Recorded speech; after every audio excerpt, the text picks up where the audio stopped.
Muy buenas tardes a todos y a todos los que nos acompañan en este mediodía, en esta transmisión del Museo Namoy y en nuestro Zoom acá en interno, quienes también se inscribieron a esta actividad virtual el día de hoy. Muchas gracias a todas y a todos. Muchas gracias también a Israel García Corona, que nos acompaña el día de hoy, que ya nos acompañó en dos visitas guiadas físicas, desde el museo hasta las instalaciones de la Secretaría de Educación Pública, y que hoy, a petición de muchas y muchos de ustedes, pues realizamos esta versión virtual para quienes pues no están en la Ciudad de México o están en la Ciudad de México y se les dificultaba asistir de manera presencial. Y aprovechando pues estos recursos de los que ya hemos aprendido tanto, de alguna manera retomando. Hace ya varios días que no hacíamos un en vivo y nos da mucho gusto también encontrarnos con este público de nuestras redes sociales, que siempre es un gusto recibirlos y traer también para ustedes parte de nuestra programación del museo.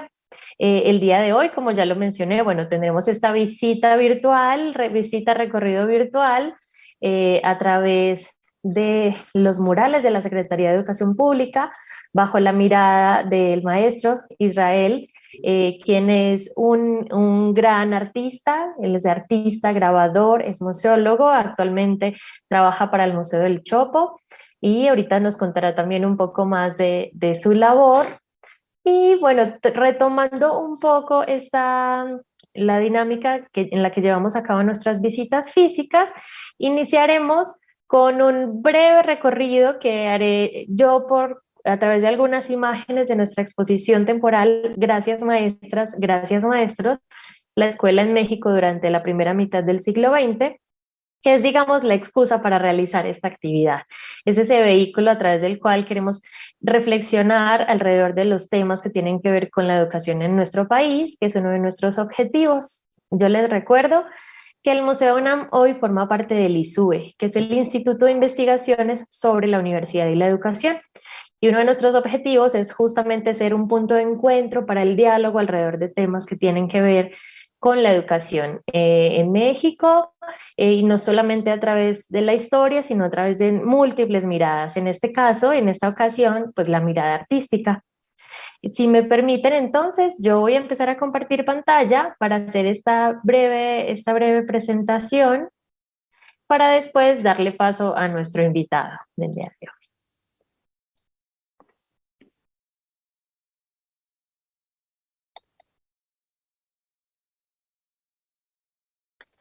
Les recuerdo también, mientras se comparte nuestra presentación, les recuerdo a quienes están en nuestra transmisión en Facebook que pueden escribirnos sus preguntas y sus comentarios en el apartado, valga la redundancia, de comentarios de nuestra transmisión, y los estaremos transmitiendo a nuestro ponente durante la sesión. También quienes estamos aquí al interior de nuestro Zoom, vamos a dar un espacio para preguntas y respuestas para que ustedes también realicen sus preguntas a nuestro invitado.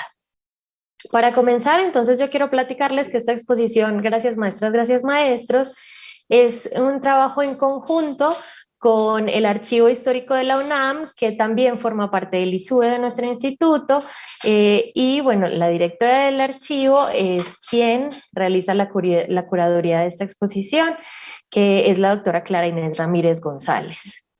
La mayoría de imágenes que van a ver dentro de esta presentación, que les repito es corta, forman parte del acervo del Archivo Histórico de la UNAM. Por si están interesados en consultar más a fondo el archivo, los fondos que conforman esta exposición, pueden dirigirse al Archivo Histórico de la UNAM, que con mucho gusto, bueno, tendrán acceso a los fondos. Esta exposición básicamente es un acto de gratitud a quienes hicieron posible el proyecto educativo que se emprendía en México en la primera mitad del siglo XX, que finalmente es un proyecto revolucionario, que forma parte de la transformación del país en esta época, que es realmente pues un parteaguas en la historia nacional. La exposición se divide básicamente en cuatro partes. En la primera se habla principalmente de los proyectos de alfabetización emprendidos tanto por José Vasconcelos como Jaime Torres Bodet, cada uno a la cabeza de las instituciones encargadas de la educación del país, y que ambas hacían un llamado para que en México se conformara un cuerpo de maestras y maestros voluntarios de todo el país para enseñar a leer y a escribir a las personas pues a los demás habitantes que estaban en en el analfabetismo. Estas son algunas imágenes de esta primera sala de exposición. Tenemos también una línea del tiempo que nos habla de la historia de la educación del país, comenzando con la fundación de la Universidad Nacional de México, la UNAM, que es nuestra razón de ser y que jugó un papel importantísimo para el desarrollo de estas campañas de alfabetización. Aquí encontramos justamente hablamos un poco de estas campañas de alfabetización, la primera con José Vasconcelos. En esta imagen se ven José Vasconcelos y Jaime Torres Bodet cuando Jaime Torres Bodet era su secretario, que posteriormente, bueno, toma la batuta de este proyecto educativo nacional. Estas son algunas imágenes de las que tenemos en esa sala. Además, en el lado izquierdo van a ver una imagen de otra campaña de alfabetización, que es muy importante en nuestro caso, porque es la que se llevó a cabo durante la construcción de Ciudad Universitaria, donde se alfabetizaron a los albañiles que trabajaron en la construcción de CEU. Y del lado derecho es una imagen de la campaña de Jaime Torres Bodet, del Fondo Jaime Torres Bodet del Archivo Histórico de la UNAM, del que hay una serie de fotografías también ubicadas en la sala de exposición. También en esta sala tenemos una colección de libros de texto, en esta sala donde tenemos estas imágenes, una colección de libros de texto del segundo tiraje que se realizó de los libros de textos gratuitos en México. En la sala siguiente hacemos una invitación al salón de clases donde tenemos una serie también de ejercicios y donde tenemos fragmentos de la película Río Escondido de Emilio Fernández y también algunas imágenes de la escuela nocturna que fue creada para permitir la educación de las mujeres y de la Escuela Nacional Preparatoria. Aquí pueden encontrar una serie de fotografías. Aquí esta solamente es una pequeña muestra. En la exposición encontramos más fotografías.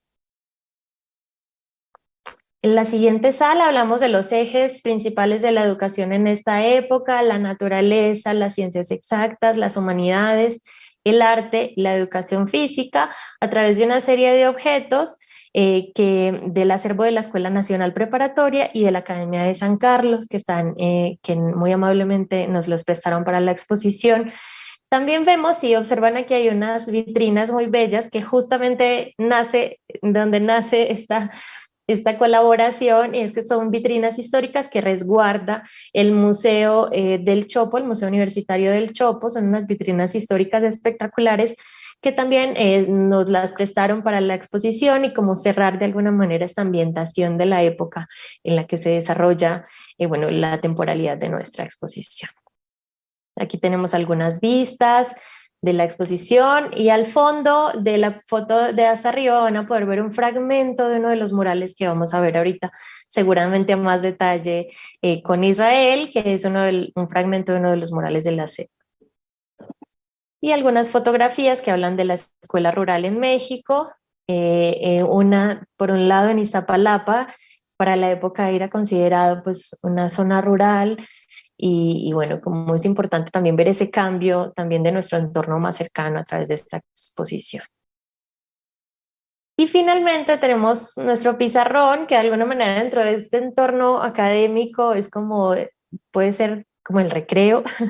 Por eso es el lugar donde invitamos a reflexionar acerca de la importancia de la presencia, del volver a la escuela, el aprovechar pues todo este esfuerzo histórico que ha tenido México para desarrollar un programa académico sólido y donde pues después de toda la virtualidad y lo que hemos tenido que atravesar y aprender también mucho con la educación en línea, pues también queríamos resaltar la importancia de la presencia como eje fundamental para el aprendizaje y la formación de seres integrales. Aquí invitamos a que las personas nos dejen mensajes, marquen su presencia dentro de este espacio, dentro de la exposición, y ha servido para crear como una sublimación como de todo esto que nos genera la exposición para tener como su visión acerca de lo que sintieron, de lo que vieron. Es una exposición que toca mucho los recuerdos de nuestra infancia, no muchas veces los recuerdos porque tuvimos o tenemos familiares que fueron maestros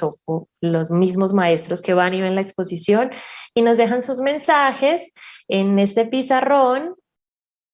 Como pueden ver, aquí tenemos algunos mensajes, también tenemos un interactivo donde pueden consultar los libros de texto que están digitalizados en la página de la SEP y ahí pueden consultarlos todos, están completamente digitalizados, pueden también desde sus computadoras obviamente hacerlos. Y tenemos también un libro donde nos dejan otros mensajes como experiencias memorables como maestro, maestra o estudiante y tenemos una serie de mensajes muy bellos que ya forman parte también de esta exposición, ahorita que estamos como en esa recta final de ella y que nos cuentan esas historias que finalmente son parte de toda esta memoria pero ya desde un ámbito personal, que es lo que también desde el museo nos interesa, como les decía al inicio, ser un punto de diálogo, de conversación, que sus experiencias individuales y personales también nutran las exposiciones, que a veces las vemos como algo un poco alejado y un poco desde la historia, pero que está conformado de todo este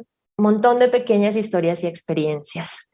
Sin más, fue como un vistazo muy rápido por la muestra. Y yo le dejo entonces, le cedo la palabra a Israel para que continuemos con este recorrido. Muchas gracias. Muchas gracias, Kate. Muy buenos días a todos, muy buenos días a todas. Muchas gracias por acompañarnos en este recorrido que vamos a hacer por los murales de la SEP. Muchísimas gracias porque fue gracias a eh, su, sus comentarios que decidimos hacer esta visita virtual, ¿no? Ya que muchos no pudieron acudir porque la SEP solo está abierta de lunes a viernes, entonces los murales no se podían ver en fin de semana. Muchos de ustedes, además, también no son de Ciudad de México. Entonces, pues, gracias a sus solicitudes, hicimos esta visita. Eh, Como decía Kate, la visita estaba un poco planificada para hablar sobre los maestros dentro de los murales de la SEP, ¿no? O sea, su representación y cómo eh, cómo son representados por los artistas, pero también trato de hablar un poco de la manera en que el propio edificio es en sí mismo un maestro y ha servido para muchísimas prácticas dentro de él, hablando, por supuesto, del muralismo, ¿no? De quizás uno de los lugares donde Diego Rivera pudo explicar un poco más a detalle con otros artistas sobre las técnicas del fresco que aprendió en Europa, pero también ha sido un edificio importante para la restauración en nuestro país, ¿no? Dentro de sus murales ha habido como varias intervenciones que fueron pioneras para la restauración dentro de México, como el estrapo, eh, algunas procedimientos para retirar parafina, etcétera, ¿no? Entonces, es trataré de ser como muy breve para que puedan ver la gran mayoría de los murales. Es un recorrido, no, como verán, son miles y miles de murales, bueno, muchísimos por lo menos. Eh, entonces, no me podré detener en cada uno de ellos, pero sí espero que les pueda dar una visión sobre lo que es este edificio maravilloso. Entonces, básicamente, bueno, no sé si conocen dónde se encuentra el edificio de la SEP. Esta carita feliz es el Museo Namoy. De aquí nos reunimos para caminar hacia el edificio. Como ven, es el pleno centro histórico de Ciudad de México. Hay muchas maneras de llegar, o sea, por si no lo conocen, les dejo aquí donde se ven, por ejemplo, el Metro Allende, el Metro Zócalo, aquí está Palacio de Bellas Artes. Entonces, si planean su visita, puede ser realmente pues pueden conocer muchos otros lugares que son muy importantes, por ejemplo, el Mercado Abelardo Rodríguez, que también está lleno de murales. Eh, Digo, hay muchísimos museos, está el propio Palacio Nacional, Museo de las Culturas, Museo del Templo Mayor, etcétera, etcétera, etcétera. Entonces, bueno, aquí está como nuestro recorrido que nosotros hicimos por estas calles. La entrada sí es aquí en la Plaza de Santo Domingo. Nos comentaron que por aquí se tenían que ingresar, por si hacen su visita. No entren por la calle de Argentina, que es esta, sino por Brasil. Básicamente el edificio de la SEP son varios edificios que hoy en día se han unido. Como pueden ver en este en esta imagen, se encuentra este que es el patio del trabajo. Este patio del trabajo sí fue, y el patio de las fiestas, fue diseñado por José Vasconcelos, entonces es muy importante, ahorita hablaremos un poco sobre ello. Esta parte de aquí corresponde a lo que hoy es el Salón Hispanoamericano, era un convento, el convento de la Encarnación. Esta parte se conoce como casas interiores. Hay una sola parte aquí que no, toda la manzana es de la SEP, salvo por aquí que hay un pequeño edificio que no es de la SEP. Todo lo demás corresponden a las oficinas de trabajo de la Secretaría. Y aquí en donde dice Patio Sur es lo que era la antigua aduana. eh, es un edificio novohispano. Y como ven, hay como muchos estilos dentro, ¿no? O sea, está lo que fue una iglesia, parte del convento, un edificio eh, de, de 1900 y la antigua aduana, que ya es un edificio, pues, viejo, colonial. Miren, como pueden ver, aquí está una vista desde una esquina. A su derecha está el, el, está Santo Domingo, ¿no? La calle de Cuba, que es esta, ¿no? Y del otro lado cambia por completo su arquitectura, ¿no? Este edificio ya es neoclásico. eh, Como ven, tiene como estas columnas muy, muy planificado todo. Y todavía podemos ver aquí esta parte de el edificio, bueno, la cúpula del Templo de la Encarnación, ¿no? Bueno, entonces, esta es una vista de cuando se estaba construyendo el edificio de la SEP. Antiguamente sirvió para muchos usos, era parte del convento, pero también después se hizo ahí la escuela de jurisprudencia. Antes de que entrara Madero a la ciudad, se estaba planeando que ahí se hiciera también una escuela para maestros, ¿no? Con los sismos, también con algunos cañonazos en las luchas bélicas, el edificio estaba como casi en ruinas. Hubo muchas cosas que reconstruir. Esta parte sí la diseñó eh, Vasconcelos. No la diseñó él por completo, pero sí tenía muchas ideas y ahorita les comparto un poco. Esto de unidad y armonía me encanta. Eh, Creo que reflejan mucho lo que José Vasconcelos proyectó en este edificio y lo que otros artistas lo ayudaron a complementar, ¿no? Eh, lo que él mencionaba era justo que el edificio, este edificio de la SEP, se impartirían las primeras letras y los conocimientos básicos, pero además de que eso es como parte del propósito de la propia secretaría, era muy importante para él difundir la cultura nacional e internacional entre los mexicanos. Eso es un hecho que me parece fundamental, que desde el inicio se tuviera claro que no solamente se trataba de alfabetizar y de compartir pues, los conocimientos básicos de primaria, sino que además la cultura era un eje fundamental, ¿no? Entonces, eh, esta parte de unidad y armonía no solo se basa en estos planes educativos, sino también se reflejan en el edificio, ¿no? Un poco de datos que les quiero compartir es que en 1921 el presidente de la República, perdón, el presidente de México hace este decreto para que se cree la Secretaría de Educación Pública y a Vasconcelos lo designa como el primer titular, ¿no? Y Vasconcelos, lo primero que le solicita es un edificio adecuado que refleje la obra moral y vasta y compleja de la institución.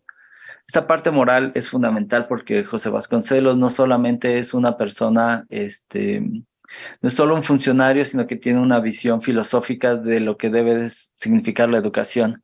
Y sobre todo una educación en un periodo muy importante de México, ¿no? O sea, se ha terminado la revolución, el país se está reconstruyendo, se están creando instituciones importantes y una de las principales para Vasconcelos es la educación, ¿no? Como veíamos en la presentación de Catherine, tiene esta frase súper contundente que es: solo los libros sacarán de la barbarie a este país, ¿no? Entonces, tiene una visión muy grande de lo que debe de ser no solo la institución, sino el propio edificio. Y el propio edificio debe de hacer eco a estos valores, incluso morales, con los que se funda la nación, ¿no?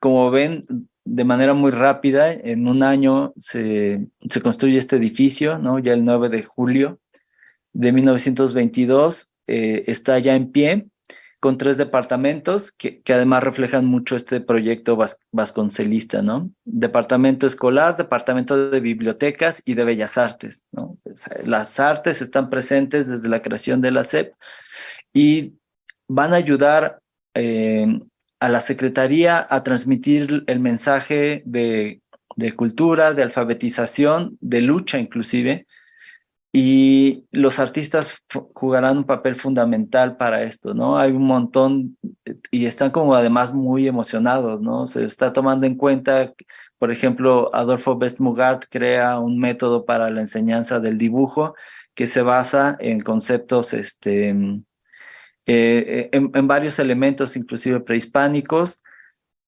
y con ese método muy particular crea la enseñanza del dibujo, ¿no? Tenemos, por ejemplo, escritos de Nahui Olin, que ella misma era maestra, ¿no? Al respecto, ¿no? O sea, de la superación de las personas y cómo, y esa transformación personal a través de la educación, ¿no? Es un momento súper emocionante en la historia de la nación, ¿no? Vasconcelos invita a Diego Rivera en el año de 1923. Tiene, como ven, un montón de tiempo para terminar los murales, pero como pueden ver en la foto, es que Vasconcelos le dijo: mira, tienes estos muros, ¿no? Diego Rivera los aprovechó todos, como ven incluso aquí en los plafones, pinta, ¿no? Entonces, aprovecha cada rincón que puede para pintar. Entonces, este periodo tan largo de pintura es por eso, ¿no? Bueno, además que Diego Rivera tiene muchos otros proyectos en estos años, ¿no? Pero como ven, es un edificio enorme y está lleno de pintura, de obra artística, porque incluso hay relieves, como pueden ver aquí, hay esculturas. Esta parte que de lejos podría parecer que es una cúpula, en realidad es el frontón principal de la entrada del edificio. Eh, El arquitecto fue Federico Méndez Rivas. Hay esculturas, como les comentaba, de Manuel Centurión, de Ignacio Asúnzolo, que son bellísimas, entre ellas este frontón.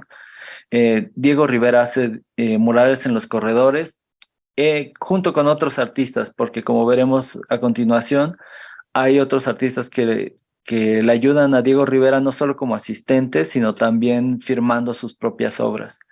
Y hay murales interiores de Roberto Montenegro. Esto en un inicio. Después, como también veremos, hay muchos otros murales de muchos artistas importantes, y la Secretaría ha tenido como este tino de seguir encargando piezas monumentales a otros artistas, inclusive contemporáneos, ¿no?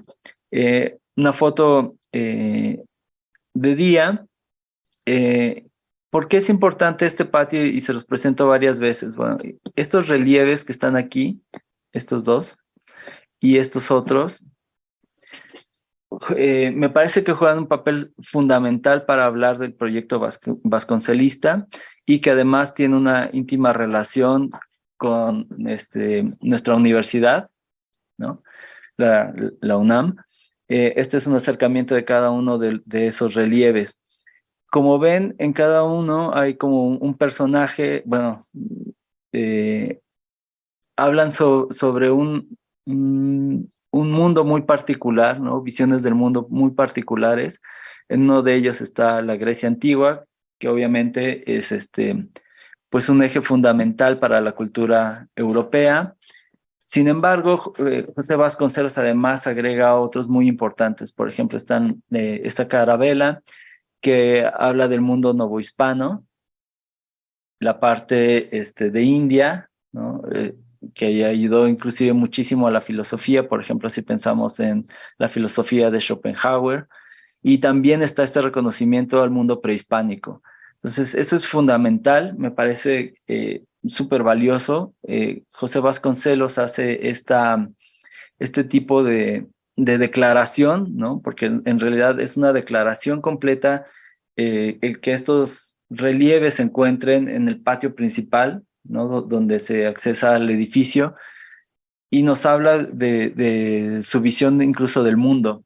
Como les comentaba, hay un montón de ecos en todos lados y los artistas dialogan directamente con Vasconcelos. Por ejemplo, si tomamos en cuenta este relieve sobre la Grecia antigua, podemos pensar en el frontón principal del edificio, en donde se encuentra al centro Atenea. Aquí no se aprecia porque es una fotografía del taller del artista, pero este de aquí es Apolo, aquí tendrá su lira, y este es Dionisio, ¿no? Lo vemos incluso en su gesto, ¿no? De esta sonrisa y sostiene una copa en su mano, ¿no?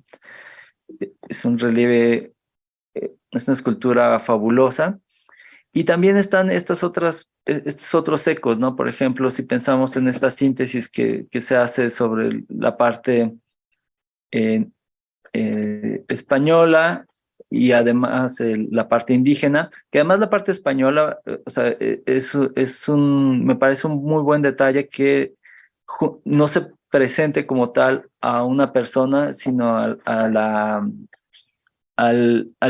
los barcos, ¿no? O sea, que tenían que ver, o sea, no solo nos llega de estos barcos la cultura española, ¿no? Sino también nos llega por ellos toda la tradición europea, el mundo árabe, ¿no? Es una gran tradición que, por supuesto, pues una de sus grandes representaciones culturales ya en nuestro país, pues es Sor Juana Inés de la Cruz, ¿no? En esta increíble escultura.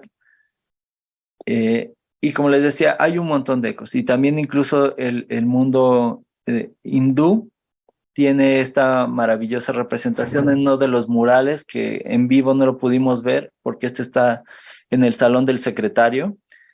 Eh, este mural está hecho al encausto. El autor es Roberto Montenegro y como ven es tal cual. Reflejar esta filosofía hindú, hablar un poco como de este mundo como exótico, pero también como un poco un vehículo filosófico, ¿no? Eh, entonces, estos relieves, ¿de qué nos hablan? Bueno, básicamente de este proyecto de Vasconcelos, que ustedes quizás lo conocen como la idea de la raza cósmica, ¿no? ¿Y qué es la raza cósmica? Pues es esta conjunción que se da, o sea, para Vasconcelos estamos en un lugar privilegiado porque en nuestro país se da una mezcla súper importante de muchas culturas y muchas tradiciones eh, filosóficas, científicas y de todo tipo, que da lugar a una raza que él la denomina como una raza cósmica, eh, que cambia por completo el mundo, ¿no? Y que se sintetiza además de manera como muy potente en el logo de la universidad, ¿no? Y en el lema de la universidad, ¿no? De por mi raza hablará el espíritu, ¿no? Entonces, que además les presento, este es un boceto de David Alfaro Siqueiros a este maravilloso mural que está en Ciudad Universitaria, ¿no? Ya aquí además pues con otro tipo de elementos, ¿no? Como el águila de Norteamérica, el cóndor de Sudamérica, ¿no? Entonces, este proyecto de Vasconcelos, en esta búsqueda de la unidad y la armonía, tiene su reflejo en el edificio de la CEP, ¿no? Entonces, eh, ese es un poco el contexto en donde nace este edificio. De manera muy rápida les quiero presentar qué se estaba haciendo en Europa en aquellos años. para que podamos un poco dimensionar en qué lugar se encuentra Diego Rivera y los demás artistas que lo acompañan a decorar todo no a decorar en realidad, para hacer unas obras maestras de gran trascendencia en este edificio. La pintura hacia su izquierda es de Paul Klee, en medio está Pablo Picasso, aquí puse una obra de Miró. Como ven, ya la cuestión figurativa, el tratar de representar a las cosas de manera naturalista, es lo que menos les importa a los artistas en aquella época. Lo que buscan es encontrar modos de expresión mucho más contundentes, que la gente pueda explorar no solo su capacidad visual, sino además cuestionarse muchas cosas, aprender el mundo de otra manera, ver las cosas de formas muy diversas. Y me gusta mucho, por ejemplo, hablar como de Klee, porque él además pues ayuda a toda esta creación de la Bauhaus, que es una escuela en donde el arte se enseña de maneras diferentes, ya no repitiendo modelos tradicionales, sino empezando a cuestionarse todo ese mundo tradicional. La educación otra vez es fundamental para estos artistas, y crear escuelas, o sea, es, es muy importante, ¿no? O sea, por ejemplo, Picasso, o sea, con este impulso sobre el cubismo es fundamental, y cada uno de ellos busca mostrar su visión del mundo, que además es una visión ya mucho más eh, completa, porque no solo hablan sobre una cuestión estética, sino además hablan de temas políticos, hablan de cuestiones ya mucho más personales, etcétera, etcétera, ¿no? Y uno de ellos, de estos ejemplos que además me fascina, pues está, por supuesto, Dada, que como ven en esta foto a la derecha, están poniendo todo el mundo de cabeza. O sea, el arte ya no es lo mismo. Crean presentaciones súper extravagantes, muy complejas, en que se entiende muy poco a veces, ¿no? Pero es un movimiento sumamente político, hablan todos ellos en contra de la guerra, son activistas. eh, es un momento muy complejo en donde todo el mundo está participando, porque además el mundo pues está reconfigurándose de muchísimas maneras. Entonces, este mundo, por supuesto, pues Diego Rivera estuvo estudiando y trabajando muchos años en Europa. Como podemos ver aquí, hay unas piezas de él en donde él es pues sumamente cubista. La pieza de la derecha del Revolucionario me parece una de las mejores obras de arte cubistas. Aprende muy bien todo eso. Sin embargo, cuando regresa a México miren, cómo cambia por completo su estilo, ¿no? O sea, él empieza a cuestionarse mucho de qué es lo que necesita hacer de manera comprometida para la revolución, ¿no? Es decir, y es una revolución que ya no es esta revolución mexicana en donde él no participa, sino más bien es la revolución socialista de la que él está hablando, ¿no? Entonces, este cambio de estilo tan radical, tan completo y tan comprometido se debe mucho a su ideal político, ¿no? Y lo que él quiere aprovechar en esta oportunidad que le dan de tener estos muros libres es justamente transmitir su conocimiento, tanto de la técnica, su visión estética y sobre todo su visión política en favor de la revolución. Y me gusta ya empezar con este mural. Como ven, es un conjunto muy grande. En realidad, no sale la parte de abajo, que es donde nosotros estaríamos. Nosotros estaríamos así como muy chiquititos. Son murales súper grandes. Si los conocen, se van a sorprender con el tamaño. Yo creo que nosotros podríamos ser como este niño pequeño en altura. Eh, y es un conjunto. Cada una de estas piezas, además, como que dialoga muy bien con los espacios administrativos. Eh, y Diego Rivera aquí muestra un paisaje eh, un poco desértico, y si ven este resplandor rojo, es evidentemente como este halo, este amanecer socialista, ¿no? En el mundo. Habla en el lado izquierdo de una parte muy trágica, ¿no? La revolución, el cambio político que ha habido. Y de este otro lado se encuentra como la parte, los frutos de esa revolución, podríamos decir. Desde mi punto de vista, y lo muestro tal cual, o sea, no creo, creo que Diego Rivera utiliza un poco esta filosofía de eh, eh, en su pintura hay como esta parte, digamos, como un poco filosófica de tener una tesis, una antítesis y una síntesis, ¿no? Este método filosófico ya es explorado, digamos, como en Europa y Carlos Marx se basa en eso, su postura, ¿no? Filosófica, de que la historia ha tenido como va evolucionando, va transformándose a partir de esta lucha que después nombra lucha de clases, ¿no? O sea, una parte que se revela contra la otra y crea algo nuevo, ¿no? Eh, y podemos verlo aquí, o sea, por eso me parece un poco evidente, o sea, aquí está esta parte de lo que es, digamos, como esta tesis, ¿no? De la revolución. Eh, esta tesis de aquí, esta como antítesis de la luminosidad, ¿no? Esta parte como súper oscura y luego pasa a través de la luz y muestra los frutos un poco de la revolución. No solo como en el conjunto, sino también de manera individual. Por ejemplo, en este mural también podríamos pensar en esa misma idea, ¿no? O sea, tenemos una tesis que es una maestra hablándole a todo tipo de personas, ¿no? Eso es fundamental, ¿no? Diego Rivera pone a niños, mamás con niños, ancianos, jóvenes, trabajadores, ¿no? Incluso podemos pensar gente de campo, y todos están aprendiendo, ¿no? La maestra está compartiendo de manera abierta su clase, ¿no?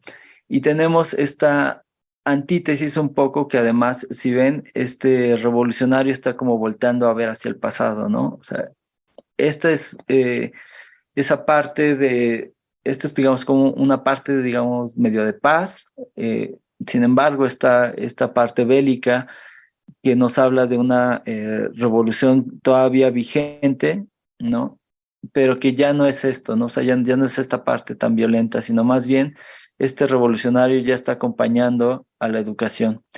Y después de esto, o sea, de este acompañamiento revolucionario a la educación, lo que sigue es el progreso, ¿no? Y el progreso se representa aquí por medio de estas personas arando la tierra, ¿no?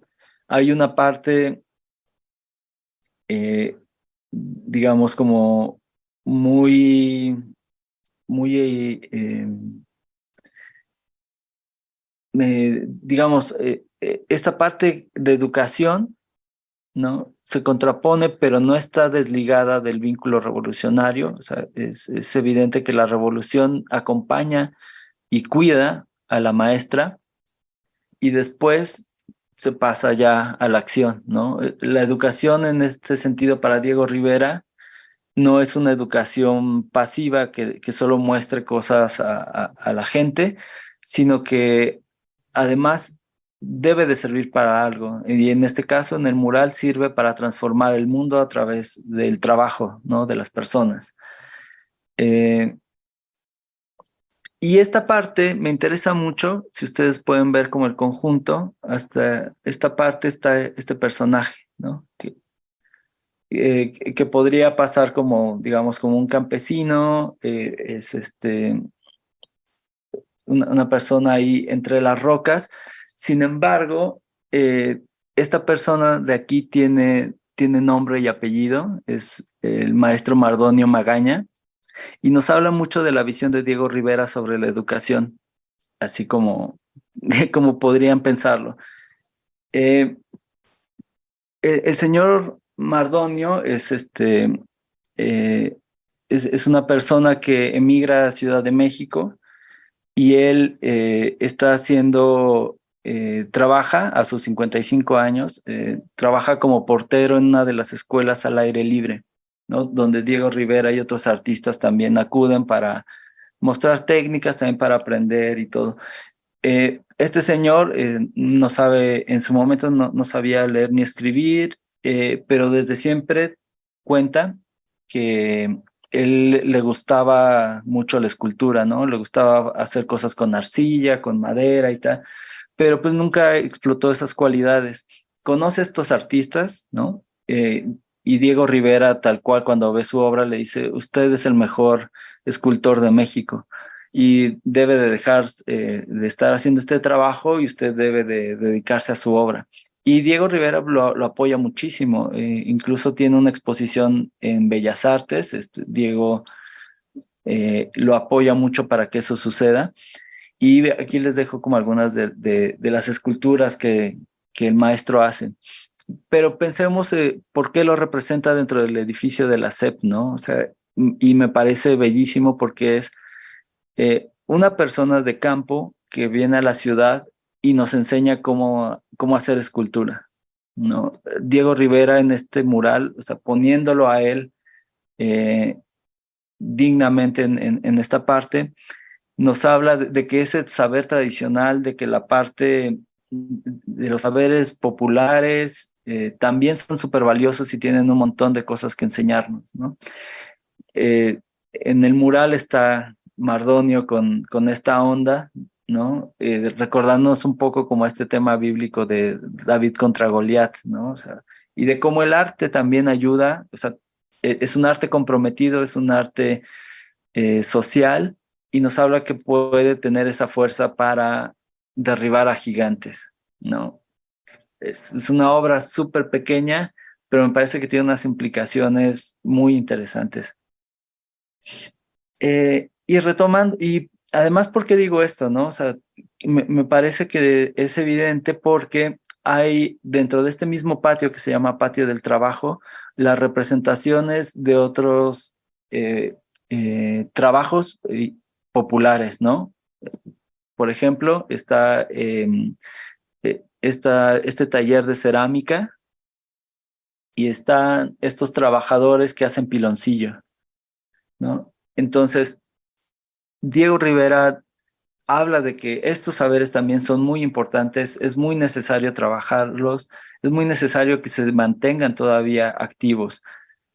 Y es muy curioso esto porque también Vasconcelos en su momento, en uno de sus textos, él habla de que algo que le fascinó del proyecto de la SEP es que la gente, llegaban maestros ahí y trabajaban. ¿En qué sentido? O sea, llegaban ebanistas, llegaban carpinteros y los muebles que en su momento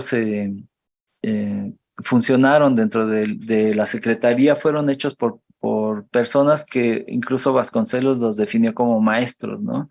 Y en su oficina tiene unos muebles preciosos de maderas ensambladas eh, fabulosos, ¿no? Entonces, Diego Rivera también admira este tipo de trabajos y los representa, ¿no? Están, por ejemplo, esta parte del el hilado y un proceso tradicional para ponerle tinte a las telas, ¿no? Entonces, todos estos maestros, además, creo que, o sea, el mural por sí mismo no solo dignifica esta labor tradicional que es hecha por personas reales, no, además con rasgos súper nacionales, que no son los modelos europeos, sino que ya son personas como mucho más acotadas al terreno nacional, ¿no? Y además son súper valiosos porque reflejan en sí mismos saberes ancestrales que muchos de ellos, por ejemplo, para nuestros días ya se están perdiendo, ¿no? Por ejemplo, para hacer piloncillo en estas antes como grandes, digamos como lugares, ¿no? El trapiche, ya ahora para nuestro momento histórico, pues ya es algo, digamos, ya poco conocido, quizás ya en vías de desaparición. Y lo mejor de todo esto es que si ven, es una organización libre en donde no hay ningún capataz, no hay ninguna figura de autoridad y casi todos trabajan de manera horizontal, ¿no? O sea, incluso como en este baile, en este ritmo de molienda, en donde no se necesita una autoridad central que esté eh, regulando todo, ¿no? ¿Qué es lo que pasa y lo que me parece que hace Diego Rivera al regresar de Europa es cambiar su estilo, pero de alguna manera como muy comprometida, ¿no? De manera que denuncia directamente como estas labores de explotación, digamos como aquí en la entrada de la mina.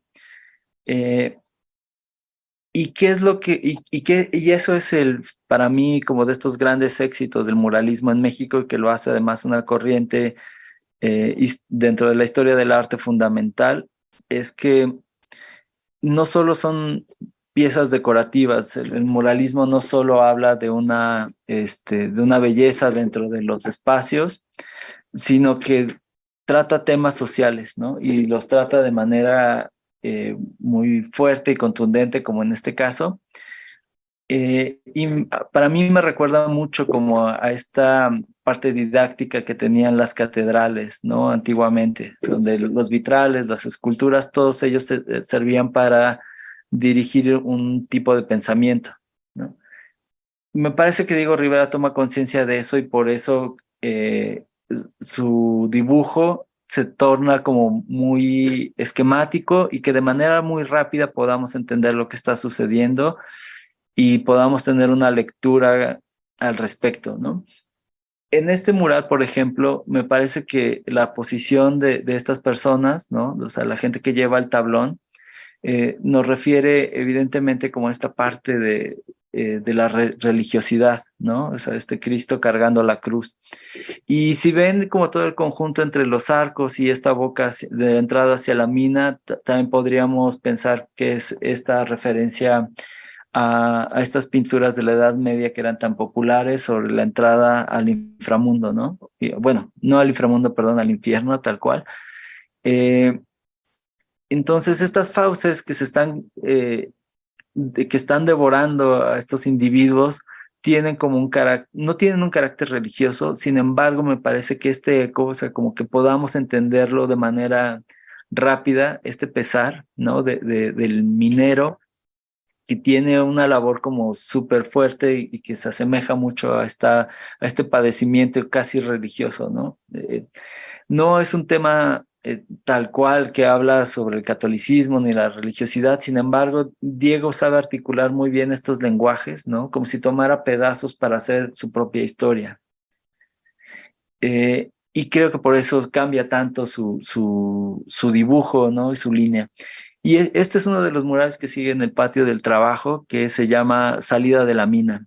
Este tiene una historia súper particular, muy interesante, que es en esta parte de los tablones, donde está la cara de este minero, ¿no? Que además tiene una expresión súper fuerte, ¿no? Está saliendo de la mina, además como trabajosamente, y está tratando de jalar aire. En estos tablones se dice que Diego Rivera dibujó, bueno, o escribió este poema de Carlos Gutiérrez Cruz, en donde dice: compañero minero, doblegado bajo el peso de la tierra, tu mano hierra cuando sacas metales para el dinero. Haz puñales con todos los metales y así verás que los metales después son para ti. Entonces, esta llamada tan directa hacia una revolución y hacia una toma de armas por el proletariado no le gustó para nada a Vasconcelos. Entonces, cuando se entera, baja de su oficina, que además estaba 2 pisos arriba, y lo hace borrar esa parte, ¿no? Lo tira.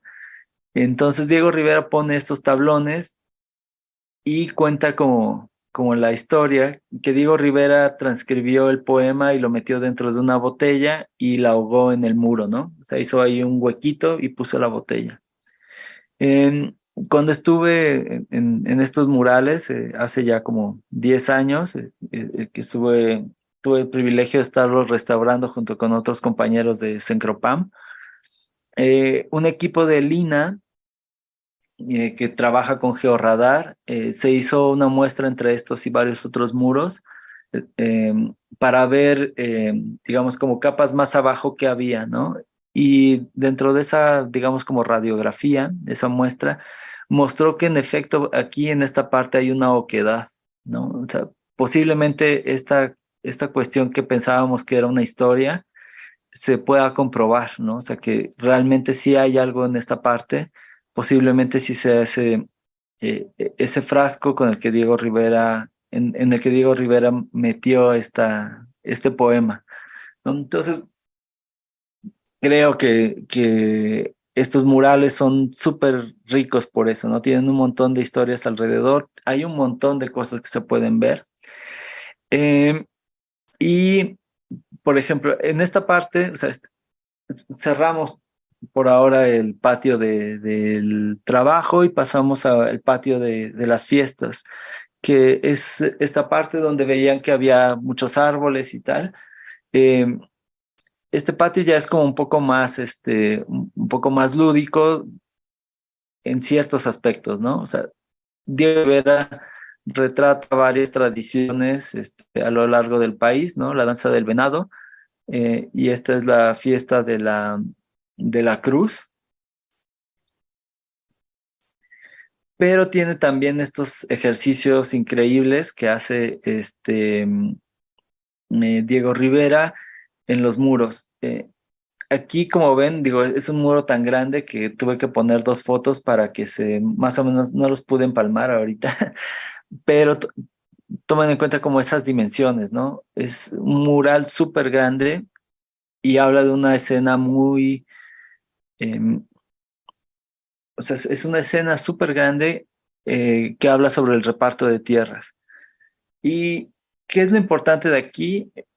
Para mí hay varias cosas. Uno, que Diego Rivera empieza a utilizar la arquitectura ya dentro de la obra, ¿no? O sea, si pueden ver aquí los personajes que parecieran que están sentados efectivamente sobre estos dinteles, ¿no? O sea, están ahí sobre la puerta tratando de ver la escena central, ¿no? O sea, eso es fabuloso, que Diego ya incorpora tal cual la arquitectura dentro de sus murales, ¿no? Incluso vean este personaje, es como si se estuviera asomando para ver qué hay detrás de la puerta, ¿no? Es muy bonita esa parte. Eh, eh, Algo que me parece también fundamental y que esto ya tiene que ver con los maestros, ¿no? Es que si ven, toda la gente está viendo hacia acá, ¿no? Todos, todos, todos.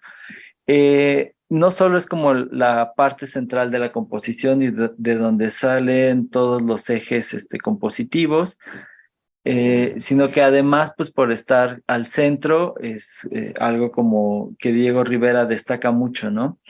Eh,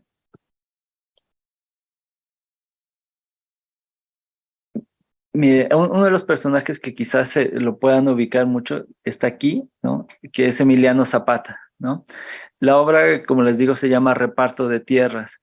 Entonces, aunque Diego Rivera es digamos, el revolucionario más conocido y cuyo lema Tierra y Libertad ayudó a, o sea, su finalidad era justamente repartir las tierras hacia el campesino, ¿no?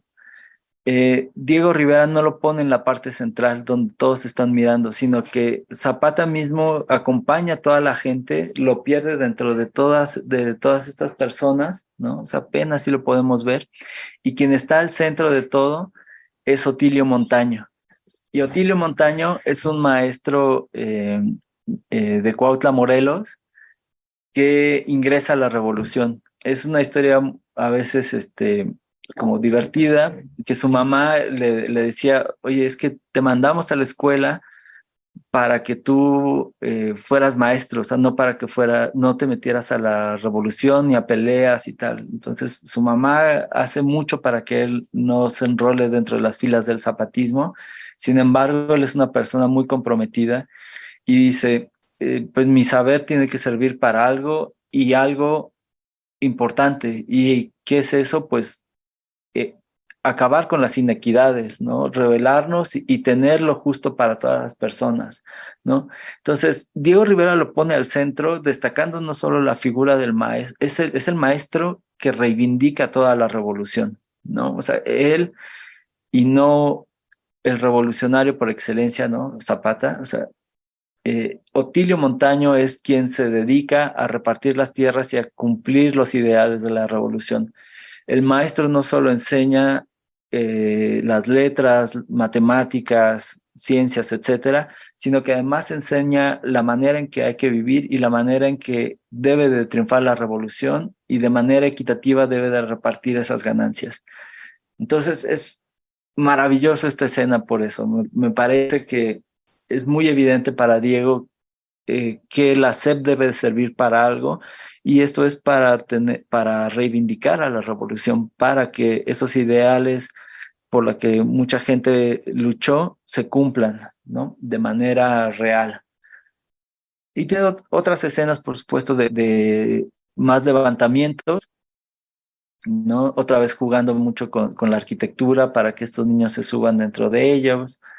Eh, Este mural además me gusta mucho porque hay como varios personajes que de repente mete Diego Rivera, en este que estoy señalando, es Juan O'Gorman, ¿no? Otro artista que también está participando de la revolución en este momento.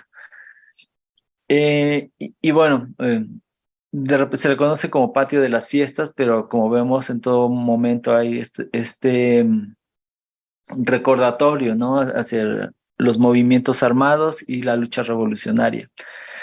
Pero como patio de las fiestas, pues también están estas celebraciones, por ejemplo, del Día de Muertos, un mural también como increíble, mucho más íntimo, que contrasta muchísimo con esta verbena igual del Día de Muertos, ¿no?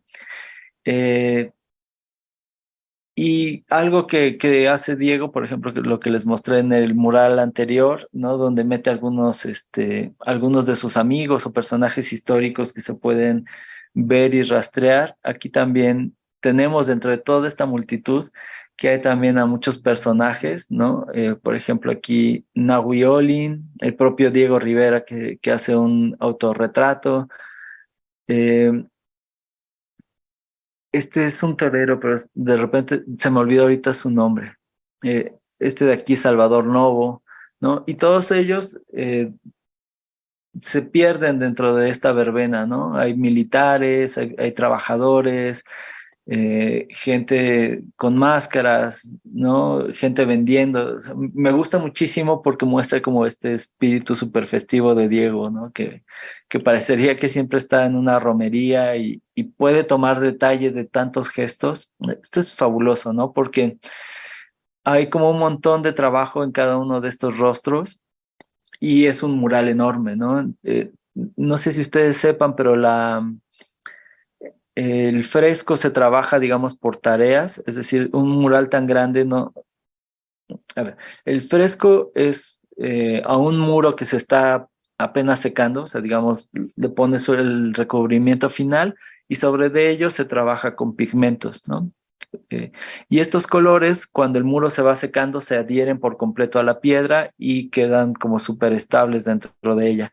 Es decir, que eso permite que estas piezas estén a la intemperie, estén en los corredores, porque se pueden mojar, se les puede caer cosas encima y los colores se van a mantener mucho más estables que si fuera una pintura al óleo, que si fuera, no sé, una pintura acrílica, etcétera, etcétera, ¿no?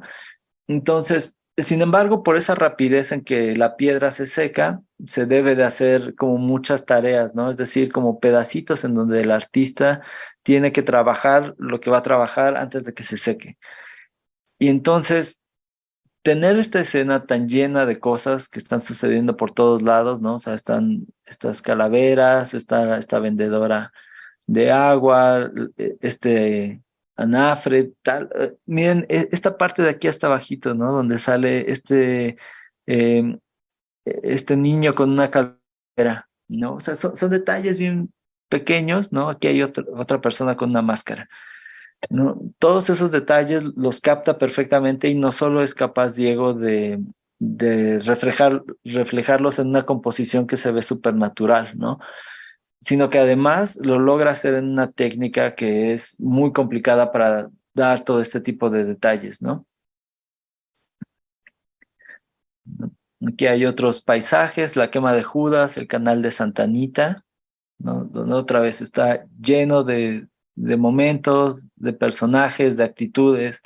Y Diego Rivera iba a todos lados con unas libretitas y tomaba muchas notas de las actitudes de las personas y las iba plasmando dentro de sus obras ya más grandes, ¿no? Entonces, por eso podemos ver como muchos gestos, se ve todo muy natural dentro de todo esto, ¿no?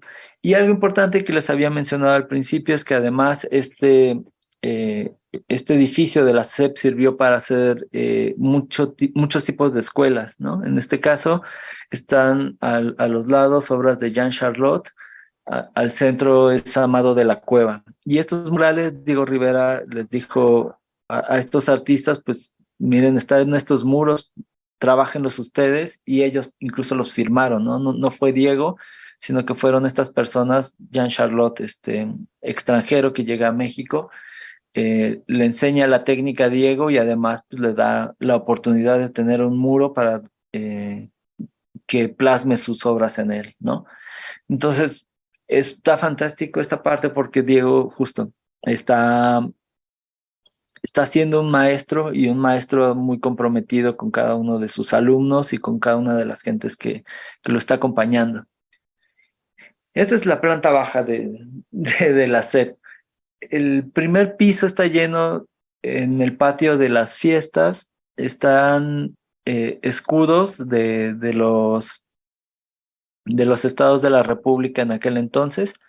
Y del lado del patio del trabajo están estas grisallas que son de Diego Rivera. Los menciono un poco más rápido para que podamos revisar un poco más a profundidad otros temas, ¿no? Pero Diego Rivera en en estas grisallas, que todas son trabajadas justo en blanco y negro, eh, hace una especie de síntesis de varias profesiones, ¿no? En esta parte es la agrimensura, la medicina, la química, y tiene estos referentes al trabajo, más bien a las culturas precolombinas. Este es el símbolo del infinito y este es la agricultura. Y en la agricultura, vean que además tiene, evidentemente, tiene esta referencia hacia el comunismo, ¿no? No, otra vez no deja de lado los temas que a él más le atañen. Y lo que me parece importante es que, por ejemplo, vean esta pieza, si lo ven, la pintura trata de ser como escultura, ¿no? Entonces, que es algo fundamental para el muralismo entero, ¿no? El muralismo, como les decía, no solo es decorar de manera bonita los muros, sino que además es un arte que busca hermanarse con otras disciplinas, como la escultura, como la arquitectura, y busca jugar mucho con eso, ¿no? Aprovechar cada parte de la arquitectura para que de ahí sus obras también tengan una continuidad. En el caso de Diego, hace estos juegos visuales para que la pintura parezca escultura. En el caso, por ejemplo, de David Alfaro Siqueiros, trata de crear nuevas dimensiones dentro de los espacios, etcétera, etcétera. Pero existe esa preocupación de que el mural se integre con el entorno, ¿no? Además de decir como sus propios temas. Y en esta parte este ya es el segundo piso, en el patio del trabajo. Estos murales son como muy emblemáticos. aquí en esta imagen los uní todos, en realidad están divididos por las puertas de las oficinas, pero esta serie es muy importante, son como mártires de la revolución, o en general como mártires, ¿no? O sea, digamos, en la parte izquierda está Cuauhtémoc, ¿no? Él no es de la revolución, pero lo representa también, ¿no? Como con estos atuendos rojos impresionantes, además manejando el color de manera impresionante porque pareciera que la figura realmente está resplandeciendo, ¿no? O este pedazo de fuego que tenemos aquí de esta mujer sosteniendo la vasija, ¿no? O sea, realmente parece que el fuego está ahí encendido. Felipe Carrillo Puerto, Emiliano Zapata y otra vez Otilio Montaño, ¿no? Cada uno representado, como les comentaba, con estos atributos de los mártires, es decir, como evidenciando en el caso de Cuauhtémoc, pues con esta pedrada de la que él muere, eh, Carrillo Puerto con un disparo, ¿no? En el pecho, Zapata solo, digamos, como con un cabestrillo, ¿no?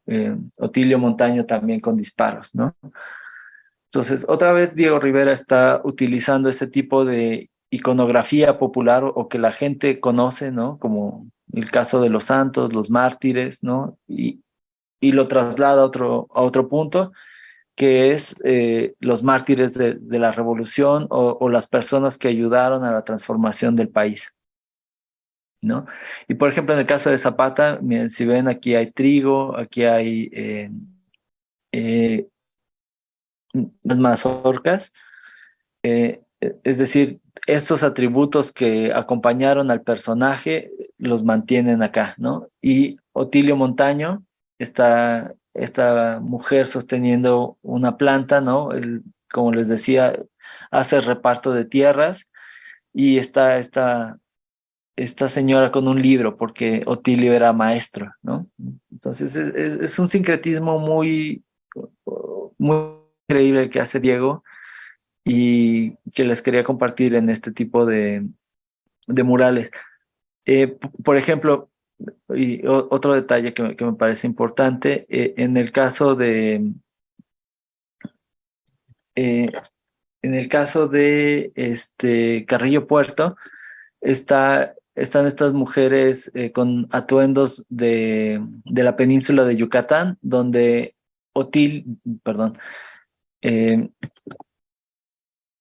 donde Carrillo Puerto crea el Partido Socialista de Yucatán y que además él ayuda, eh, hace esta ley para que las mujeres puedan votar y puedan asistir a la escuela, ¿no? Entonces, cada uno de los elementos no es aleatorio, tienen esta visión de crear una historia como muy completa, muy firme y que se transmite a través de estos muros que además son públicos. Y del otro lado, en el segundo piso del patio de las fiestas, cuando vayan se van a encontrar estos corredores que tienen el corrido de la Revolución, que es una historia muy larga que Diego Rivera en cada uno de ellos hace como una historia particular en cada uno de ellos. Nuevamente, si ven como si fuesen nichos, es decir, como si fueran estas oquedades arquitectónicas donde se representa algo, eh, y todo entrelazándolo con con esta tela en donde se plasma justamente como un corrido revolucionario, ¿no? Que habla sobre la transformación social. Y este corrido de la revolución empieza con esta declaración además súper potente, ¿no? Que dice, así será la revolución proletaria, ¿no? ¿Y qué es lo que pinta Diego? Al centro está Frida Kahlo, que está repartiendo fusiles a todas las personas, ¿no? Que se van, que son como trabajadores, ¿no? De la industria, ¿no? Por sus overoles, ¿no? Como que lo sabemos y se van a unir todos ellos a los campesinos que también ya se levantaron en armas. Entonces, el inicio de la revolución, como va a ser, es los artistas, porque además está o sea, Frida Kahlo, pero aquí también está David Alfaro Siqueiros, está Tina Modotti, ¿no? Está Juan Antonio Mella, ¿no? Revolucionario cubano. Estas personas, los artistas, están dando fusiles a la revolución, ¿no? Y es una declaración en varios sentidos. Pensemos que una parte es tal cual como por ejemplo David Alfaro Siqueiros, para él es literal, o sea, el combate en España, ¿no? Por eso le conocen como el coronelazo, ¿no? Intenta matar incluso a Trotsky, ¿no? Él sí de manera literal sabe que la revolución sí se da por medio de las armas, por medios bélicos, ¿no? Pero también podemos pensar que es una metáfora que hace Diego Rivera en el que habla de su propio trabajo, es decir, él como artista lo que hace es está entrenando a la gente para la revolución, les da armas ideológicas para cumplir este sueño de igualdad, ¿no? Entonces, es una declaración súper fuerte y contundente, ¿no? Es literal que el pueblo se debe de armar, ¿no? Pero también hay una parte metafórica de que el arte da esos elementos a la población. Algo que me llama también mucho la atención de esto es que, por ejemplo, este cuadrito de aquí es un apagador del edificio, ¿no? Entonces Diego Rivera, en lugar de quitarlo, lo utiliza y crea como este trampantojo, ¿no? En donde acompaña otros elementos, digamos, como mecánicos, ¿no? Para hacer como que esta parte, la realidad forma parte de la obra y la obra se sale del muro, ¿no? Como vemos aquí tal cual, ¿no? O sea, en este nicho del muro, este soldado está saliendo igual que Tina, ¿no? Tina, digamos, está más cerca a nosotros que incluso de Mella, ¿no? Es decir, la obra de arte tiene que impactar de manera directa a la realidad y debe de haber este símil, ¿no? Nosotros no podemos estar alejados de la obra, así como el artista no debe de olvidarse de juntar a las personas y acercarlas, ¿no? A su propio discurso. Entonces, bueno, el corrido sigue, ¿no? Después igual pueden ver este poema, ¿no? Que habla justo como de la revolución, cómo debe de ser la revolución social. Hay una pequeña parte bélica, ¿no? De tal cual una confrontación directa, pero hay un triunfo, ¿no? Y hay un triunfo social esta parte que está hasta la izquierda, se llama el que quiera comer, que trabaje, y tal cual, le están dando a las personas, digamos, que incluso se ven como mucho más bien ataviadas, ¿no? O sea, incluso con zapatos de tacón le están dando una escoba, ¿no? Y que ahora todo el mundo debe de trabajar. Y la parte fundamental o la parte que me gusta destacar de esta pieza es este niño revolucionario que está empujando al artista, ¿no? Y que además lo satiriza como poniéndole estas orejas de burro, ¿no? Y aquí vienen todas las artes, ¿no? O sea, la música, la pintura, la literatura, ¿no? O sea, todas esas artes que estaban pensadas para digamos, para el lujo y y aliadas tanto con los burgueses como con la iglesia, etcétera, todas esas artes que no son importantes para el pueblo, este niño las está echando abajo, ¿no? El- la nueva persona, ¿no? O sea, no es casualidad de que además sea un niño, ¿no? O sea, las nuevas personas deben de tirar abajo estos viejos modelos y alzar uno nuevo, ¿no? Uno nuevo además ligado a la revolución. Eh, y esa revolución además pues empezará a repartir las cosas, ¿no? El trabajo, pero también los medios de producción, ¿no? Y algo muy importante es que también se reparte el pan. En este mural está Panduraj Sadashiv. Aquí esta persona se puede reconocer.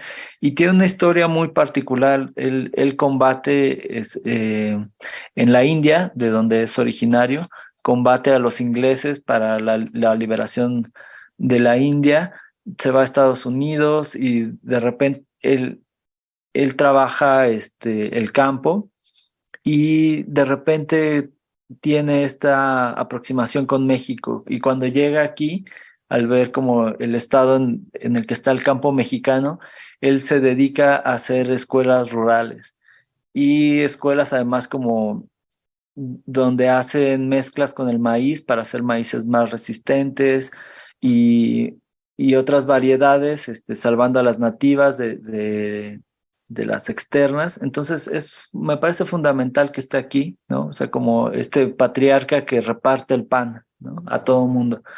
Y un detalle muy bueno de Diego es que además pone como esta persona, digamos, que se ve como enojado, ¿no? O sea, tiene el puño cerrado y por eso eh, incluso después de este triunfo revolucionario, se encuentra un cuchillo sobre la mesa, ¿no? Que si bien podríamos decir, ah, sí, es un cuchillo con el que partió el pan, en realidad vemos que no es un cuchillo para eso, ¿no? Es un cuchillo filoso como de ataque.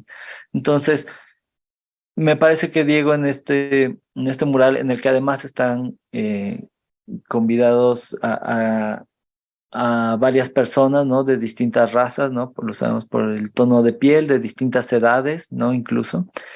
Y están todo el mundo, o sea, incluso los que están en contra del régimen, están invitados a la mesa y todos van a poder comer, ¿no? Que además, pero, o sea, con la salvedad de que sigue habiendo una presencia fuerte de la violencia, ¿no? Y de el arma revolucionaria que debe de seguir para evitar otros alzamientos de los capitalistas, ¿no? Y estas escenas pues son además como muy entrañables, les digo, todo tiene que ver como con esta música y este corrido, que es uno de estas artes que además como que relacionamos inmediatamente con la revolución, ¿no? Los corridos de la revolución, que son súper famosos. Diego trata de integrar como esa parte de la música también a sus piezas. Y siguiendo como con este corrido, nos habla de la hermandad, ¿no? La unión, y también de los frutos, ¿no? De la revolución. Y uno de ellos es evidentemente la educación, ¿no? Después de ese triunfo, después de repartir el pan y de expropiar los medios de producción, se reparten también el conocimiento, ¿no? De manera gratuita, además de los grandes logros de la SEP, está esta repartición de libros para todo el mundo, ¿no? Eso me parece como muy fundamental. Por ahí con Kate habíamos tenido, o bueno, ella señalaba mucho cómo quizás podría ser también eh, digamos, una trampa, ¿no? O sea, de manera, si lo entendemos de manera, digamos, como romántica, está fabuloso que tengamos estos libros, ¿no? Para todo el mundo y que todos tengan acceso a ellos, pero también está el peligro de que las lenguas indígenas se vayan perdiendo, ¿no? Por la necesidad de castellanizar a las personas.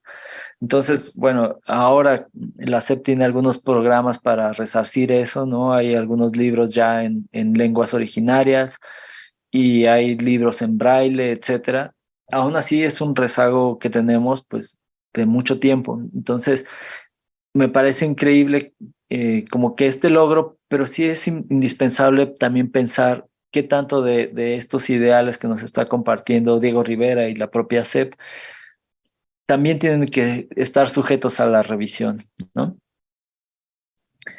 Eh, y creo que un poco como que esa revisión la vuelve a hacer Diego Rivera en este recorrido del corrido tal cual, haciendo como sátira a esta parte de los ricos que ahora ya tendrían que conformarse con una comida mucho más modesta, ¿no? Y que el pueblo ya está llevándose todos los bienes, ¿no?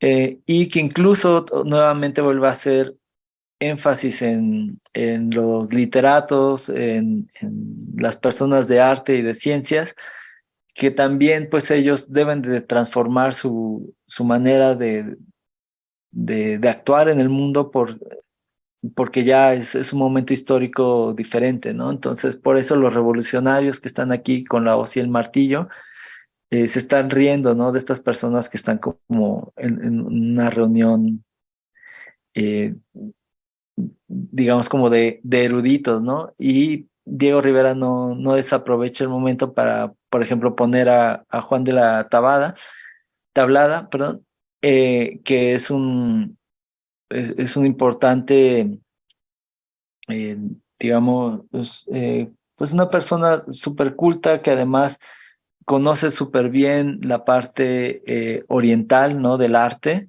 ¿no? Él hace poesía, hace textos y tal, pero aún así Diego como lo ridiculiza. E incluso se piensa que esta persona que tiene la pluma y que además está sentado sobre un elefante blanco es el propio Vasconcelos, ¿no? Entonces, eh, Diego no teme mostrar como su punto de vista al respecto, e incluso ridiculiza a algunas personas y tiene este recordatorio otra vez como de la repartición de frutos, ¿no? Y dentro de los frutos, que están como estas manzanas de este árbol enorme, está la educación, ¿no? Es el maestro que está educando a todo tipo de personas, ¿no? O sea, incluso al militar, a la niña, ¿no? Una persona como más grande. Y estos peligros, ¿no? Que les decía y que por eso es necesario también nosotros mismos revisar nuestros propios conceptos. Está el peligro de que está tanto la religión como el capital, ¿no? Ahí acechando y que en cualquier momento podrían regresar, ¿no? A tirar este sueño en el que estamos compartiendo todos los frutos, ¿no? Y finalmente con estos murales cierra Diego Rivera el corrido de la Revolución. En esta parte me encanta que es nuevamente la educación, o sea, la educación es fundamental, se debe de seguir haciendo a la par que el trabajo, pero otra vez, al amparo de la revolución, al amparo de esta persona que está cuidando que estos bienes que se han ganado, esta seguridad social que se ha ganado a través de la revolución, se mantenga para el progreso, ¿no? Entonces, nuevamente está como una tesis, antítesis y una síntesis en un progreso que se ve a través del tractor, del avión y de los medios de comunicación. Y está este recordatorio que me parece increíble, que este recuadro es una cajita que sí existe físicamente, es decir, me parece que es un centro de conexiones como switch que alimentan al edificio o por lo menos al piso. Pero Diego Rivera, en lugar de quitarlo, lo que hace es poner al lado otra caja, ¿no? Está pintada, que trae los fusiles. Entonces, nuevamente me gusta pensar como que Diego Rivera está tratando de decirnos que debe de haber un símil entre el arte y la vida cotidiana. Entonces, la persona, en caso de que este proyecto social fracase, tiene esta opción, ¿no? Abrir esta puerta y descubrir que quizás adentro en realidad sí hay fusiles y lo que se debe de hacer es preservar la revolución, ¿no? Es, Me parece que es una obra súper rica y compleja. Hay muchas lecturas que se pueden hacer, como les digo, hay como personajes reales, ¿no? Que Diego los representa en ciertas actitudes, pero también está esta parte histórica e incluso una parte como de este sueño de revolución, ¿no? Que tiene Diego. A manera de síntesis, les quiero compartir como una parte hermosa del edificio, que es el cubo de escaleras. Aquí se ve un poco plano, ¿no? O sea, por las imágenes que empalmé, pero imagínense que esta parte grande, este muro de aquí, es, digamos, el muro poniente y este de aquí es el muro sur. Entonces, realmente como un recorrido, o sea, en un cubo de escaleras tal cual, en el que empieza desde abajo y termina en el segundo piso, ¿no? De planta baja al segundo piso. Y es muy impresionante por muchas cosas, ¿no? No solo técnicamente, sino que me parece que podemos ver aquí un símil entre Diego Rivera, artista, pero también nos habla de este materialismo dialéctico. Es una historia casi también de la humanidad, ¿no? Hay muchas historias que se van a entrelazar, les voy a contar rápido de algo, que empieza con la diosa del agua, ¿no? Otra vez como esta parte de la vida surge de ahí y de ahí se empieza a desarrollar, ¿no? Hay como una multiplicidad de, de especies, ¿no? Que parten del agua y que se van haciendo como cosas más complejas, ¿no?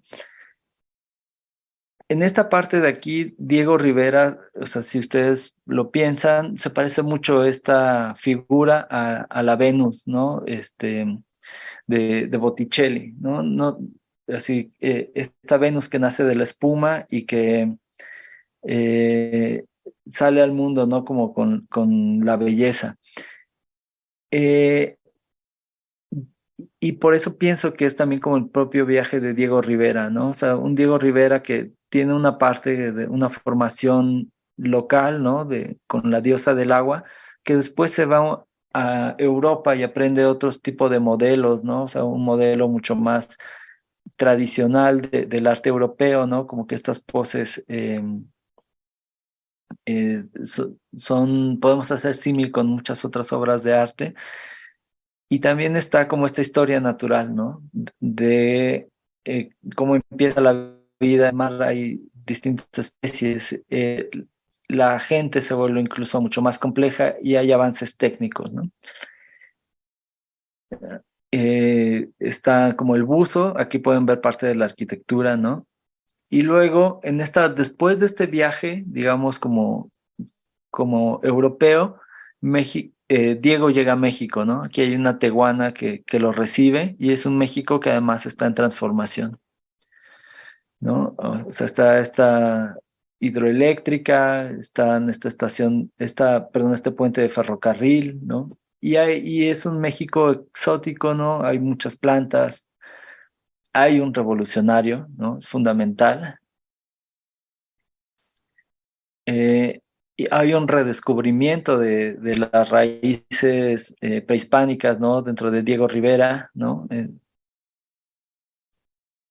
Y todo esto imagínenselo, ¿no? Subiendo las escaleras, ¿no? Con este ritmo, ¿no? Y viéndolo todo además, ¿no? Y es una historia, digamos, como lineal, pero también a la vez como cíclica, ¿no? Y son muchas historias que se van entrelazando, ¿no? Está aquí ya un patrón,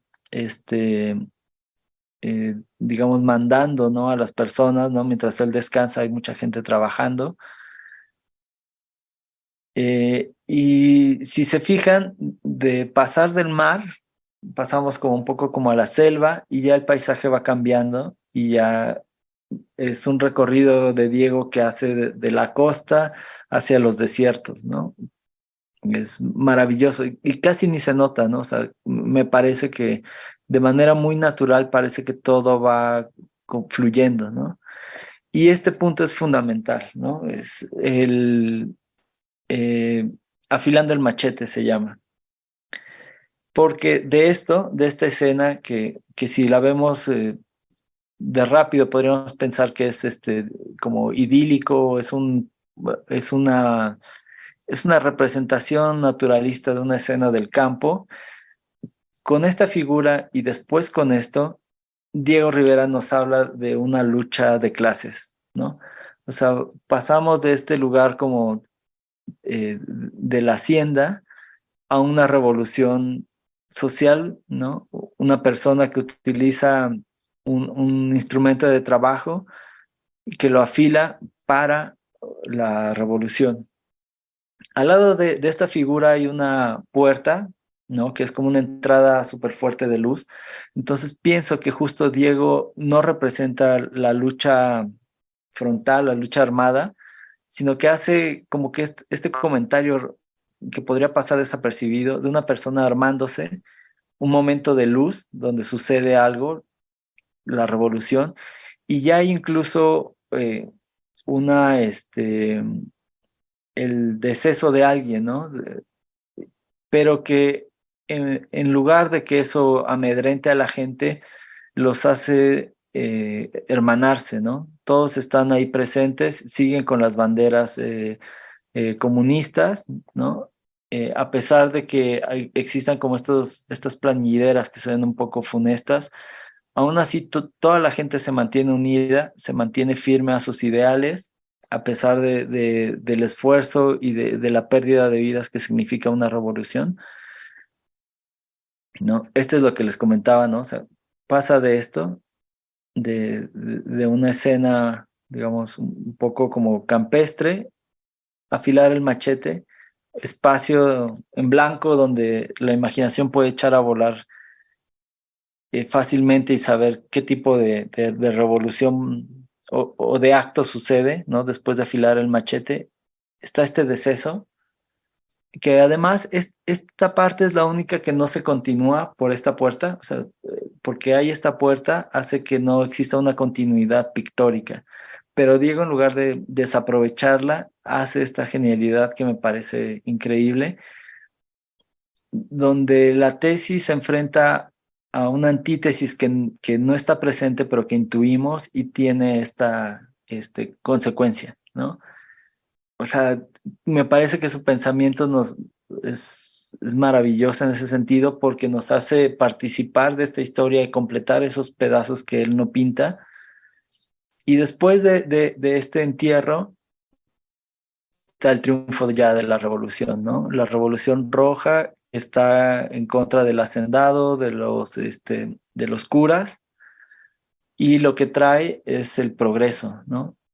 Eh, ¿No? Vemos una hidroeléctrica, un tractor, esta mujer que además tiene una posición, como que nos recuerda a estas, representaciones prehispánicas, ¿no? Y está la hermandad entre obrero, campesino, militar, ¿no? Se hermanan después de la revolución.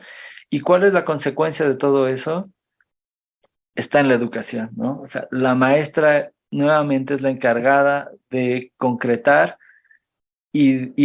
o sea, si vemos, o sea, esta maestra está eh, digamos, como ayudando por medio de su clase a construir algo, ¿no?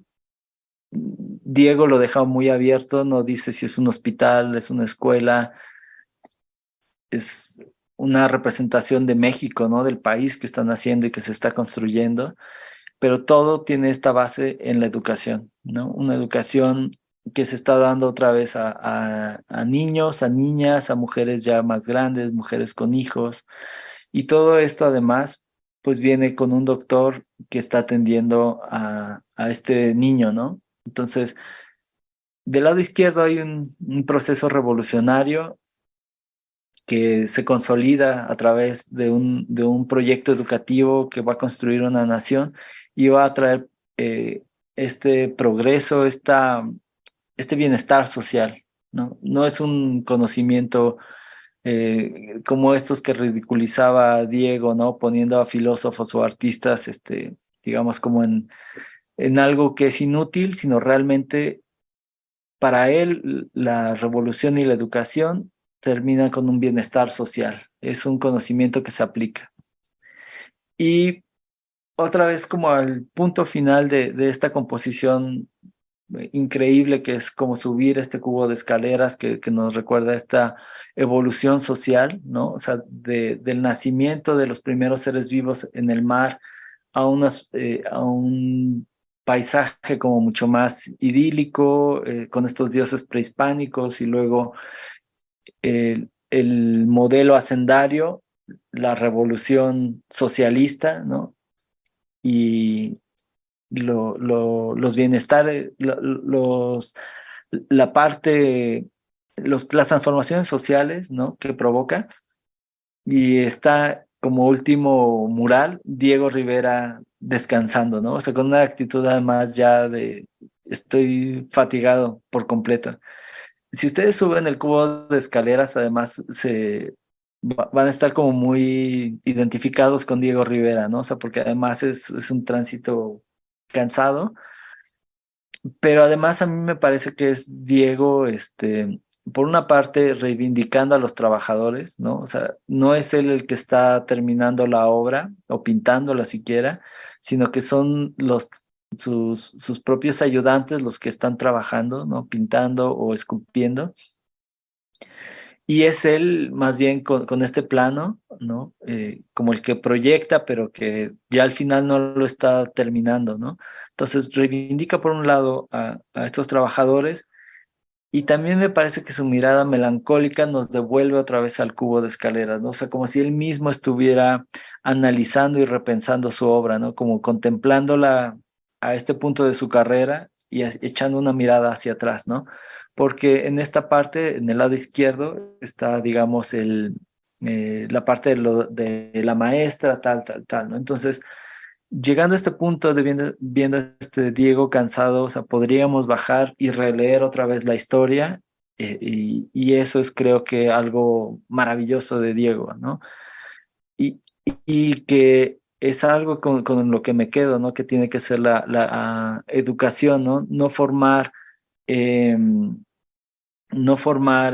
como individuos que desaprendan cosas de memoria, sino hacer una cuestión mucho más crítica y hacer revisiones constantes a nuestros propios conceptos, a nuestras ideas, ¿no? Eh, y bueno, finalmente para concluir, pues no quería dejar de mencionar que hay muchos otros murales, ¿no? Dentro de la propia SEP. Les comento algunos como este de acá que está en el Salón Iberoamericano. Lo pintó Roberto Montenegro, es enorme, enorme. Me parece que tiene 20 metros de alto. Se pinta, digamos, en tiempos de Diego Rivera, pero también está que es de Luis Nishizawa, de 1990, me parece. Es decir, se ha actualizado mucho la colección, ¿no? De murales de la SEP que sigue apoyando a estos artistas, ¿no? Y son visiones del mundo bien diferentes, ¿no? Entonces, y aquí solo hay algunos, ¿no? Por ahí hay otros que no he mencionado, hay muchos otros murales. Cuando lo vean, pues van a quedar también como sorprendidos. Ojalá y si puedan darse el tiempo de ir. Está esta maravilla de David Alfaro Siqueiros, un mural que se llama Patricios y Patricidas, que lo deja esbozado, pero en el Inter lo llevan a Lecumberri, hay muchas cosas en su vida, tal, no lo termina. Algunos de sus ayudantes como que terminan de llenar por lo menos las partes bocetadas de acuerdo a las instrucciones del maestro, pero ya no tiene este acabado que tiene del lado derecho, ¿no? Del lado de los patricidas. Increíble este mural. Y finalmente, pues este mural también del maestro Felgueres, ¿no? Que se llama Ecuación en Acero, de, eh, es el más reciente que adquirió la SEP. Entonces, una obra que ya nos habla de otro tipo de pensamientos, de otra manera de ver el arte y de relacionarnos incluso con la tecnología. Entonces, pues muchas gracias por esta visita. Quisiera terminar como con esta cita a José Vasconcelos mismo, que es parte de su discurso que da cuando se inaugura el edificio de la CEP, ¿no? En 1921. La casa material está concluida, pero el edificio moral se perfila apenas, y sus lineamientos están contemplados en los rasgos de la estructura de esta casa, cuya distribución corresponde al plan educativo que ha comenzado a regirnos. Entonces, es lo que quisiera compartirles con ustedes. O sea, eh, independientemente de que podamos estar o no de acuerdo con ciertos planteamientos de los individuos, creo que algo fundamental en este edificio es que vemos que todas las voluntades sumándose pueden generar algo maravilloso y que además mm, pueden no tener digamos, Eh, Pueden haber contrapuestos y ideas que no están de acuerdo, pero aún así funcionan juntas y con este respeto se preservan estas maravillas hasta nuestros días. Eh, Creo que, no sé, durante las visitas tuvimos a muchos maestros, a muchos educadores. Creo que algo que me gustaba que con lo que se quedaran es que finalmente estas personas tenían como una visión muy, muy firme sobre qué es lo que querían hacer y ponían empeño en cada una de esas cosas, ¿no? O sea, en cada detalle no era azaroso, tenía una finalidad muy puntual, ayudaba a fortalecer su discurso, ayudaba a comunicar las cosas que creían importantes. Entonces, creo que eso es algo maravilloso que me quedo con esta visita. Em, pues les agradezco muchísimo por haber estado todo este tiempo con nosotros. Pues no sé si tengan algunas preguntas, algunos comentarios. Les agradezco Muchas mucho por su gracias. paciencia. No, muchísimas gracias, Israel. Definitivamente, y lo comentábamos ahorita por interno con mis compañeros de trabajo, fue un acierto esta visita porque complementó muchísimo lo que vimos de manera física, pero al mismo tiempo para quienes no están, tienen la fortuna, quienes no pudieron estar físicamente, tienen la fortuna de acceder a otro montón de detalles que en lo físico no podíamos tampoco acceder. Entonces creo que es un complemento muy bello. Tenemos muchos saludos en Facebook. Nos saluda Carmen Robles desde Guadalajara, Luca desde Milpalta. Nos saluda también Emanuel Albarrán desde la Narvarte. Nos saluda Tecnomosaicos desde Málaga. Y bueno, muchas felicitaciones también desde diferentes lugares. Nos dice Arte Popular y Artes Aplicadas que está súper interesante cómo Rivera dialoga con la arquitectura, de manera que a veces los límites de la pintura se diluyen y se confunden. Y bueno, no tenemos preguntas como tal en Facebook, pero igual invitamos a quienes nos acompañan también aquí en Zoom.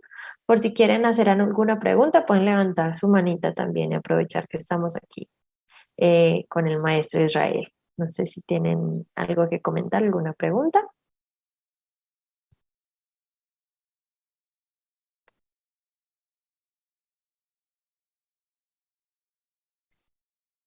Y bueno, creo que no. Creo que no, creo que todo quedó bastante claro. Fue una sesión muy provechosa, la verdad, muy, muy bella. Entonces, sin más, yo creo que podemos no sé, Miguel, si tú quieres decir algo.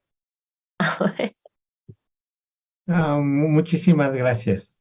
Tuve la oportunidad de ir al presencial y estuvo padrísimo, pero esta vez en el virtual, como escribí en el comentario, creo que aprendí mucho más. Cada que voy a la SEP en diferentes momentos aprendo algo, pero esta vez ha sido maravilloso. Gracias y felicidades. Muchas gracias. Y pues sí, para mí me quedo mucho como con sus comentarios, o sea, de cómo nos compartía también cómo vivía la propia SEP, ¿no? Cuando todavía se podía ingresar a la biblioteca y cómo han cambiado los espacios. O sea, eso también es impresionante, o sea, y da para muchísimo más, muchas más pláticas porque el edificio se ha transformado y nosotros como usuarios además lo hemos transformado y ese es solo el edificio, ¿no? O sea, también está toda la labor de los docentes, los pedagogos, ¿no? La gente incluso de restauración, o sea, Cencropam, la verdad, ha hecho un trabajo maravilloso en este edificio y pues, híjole, de verdad que dicha y muchas gracias por estar. Qué bueno que le gustó esta parte también virtual. Muchas gracias. Sí, sí tenemos una pregunta. Nos pregunta el TSOTS si podrían darnos alguna lectura sobre lo que tiene que ver con lo vivido por los artistas. Me imagino en el proceso. Mm, híjole, de momento no tengo como, o sea, en ese respecto no sé bien como una lectura en particular. Entiendo que la SEP tiene un libro que es sobre los murales en los que los detalla muy bien, incluso hace como comentarios desde su creación. Em, Les puedo recomendar mucho el libro de Yo Traidor de Olivier Debrois, donde es un relato un poco ficcionado sobre el mural del Arsenal, donde Frida está repartiendo fusiles. Lo toma de pretexto Olivier para empezar a hablar sobre la época, ¿no? Creando un personaje ficticio dentro de uno de estos del mural. Y crea una historia muy buena, me parece, que habla sobre el momento político en el que se está viviendo y es un juego de espías contra espías, ¿no? Tanto de la Unión Soviética como de Estados Unidos, los intereses que tienen en México. Habla mucho de Tina Modotti y de Mella, ¿no? Y esta revolución cubana. Me gusta mucho este libro, como les comento, es parte de ficción, hay como una gran parte literaria, ¿no? Que habla un poco de la propia perspectiva de Olivier, pero mantiene esta parte histórica muy detallada, muy interesante sobre los artistas, los procesos de construcción, cómo estaban los andamios, ¿no? Y cómo se fueron pintando estos murales. Em, sí, de momento no puedo pensar en otros más. Mm, Pero creo que si se te ocurre en algún momento, lo podemos poner en los comentarios Sí, en de la Facebook, ¿no? transmisión, que queda igual, queda en línea, por si ustedes la quieren compartir también. Y nos dice, bueno, justo nos dice Tots también que hace la pregunta porque los artistas se vieron en tremendas dificultades ante sus patrocinadores e incluso con algunos artistas burgueses. Nos explica un poco el contexto de la pregunta del, Ajá, híjole. pero sí quedamos con esa tarea, Tots. Sí, Sí, pienso, por ejemplo, en esta película que López Tarso hace, que él interpreta a Orozco, que se llama Artista en busca de un muro, me parece. Y está padre como pasan como este proceso creativo que él tiene, pero también como las vicisitudes por conseguir un lugar donde plasmar su obra. Eh, y sí, lo pensaré mejor para recomendar buenas cosas y con títulos más exactos, porque creo que hay algunos que se me van. perfecto. Pues muy bien, y yo creo que para cerrar tenemos un comentario de Robles Luca que nos dice muchas gracias, en la presencial disfruté todo el recorrido, ahora me tocó tomar nota. Qué padre, Nos da muchas mucho gusto gracias. que hayan asistido a los dos justo para complementar, creo que también Sí. nosotros que acompañamos los recorridos y fue un gusto tener este otro montón de detalles y estas otras visiones que sí, que en el espacio es diferente. Entonces, yo creo que sin más, muchísimas gracias Israel de parte del Museo NAM hoy, de parte de todo nuestro equipo de trabajo, pues por apoyarnos y atender este llamado y estar tanto en lo presencial como en lo virtual, con todo lo que implica el tiempo y la preparación de esta visita. Nos ha sido de mucho agrado a nosotros. Espero que a quienes nos acompañaron también. Los invitamos a que sigan nuestras redes sociales en Facebook y en Instagram como Museo UNAM. Hoy estamos, nos encuentran y ahí les vamos a ir dando pues nuestras novedades y todo lo que traemos para ustedes en este momento en lo virtual, pero bueno, también en lo presencial. Que tengan una excelente tarde. Sin más, entonces damos por finalizada nuestra transmisión. Muchas gracias, Israel. Muchas gracias a ustedes. Chao.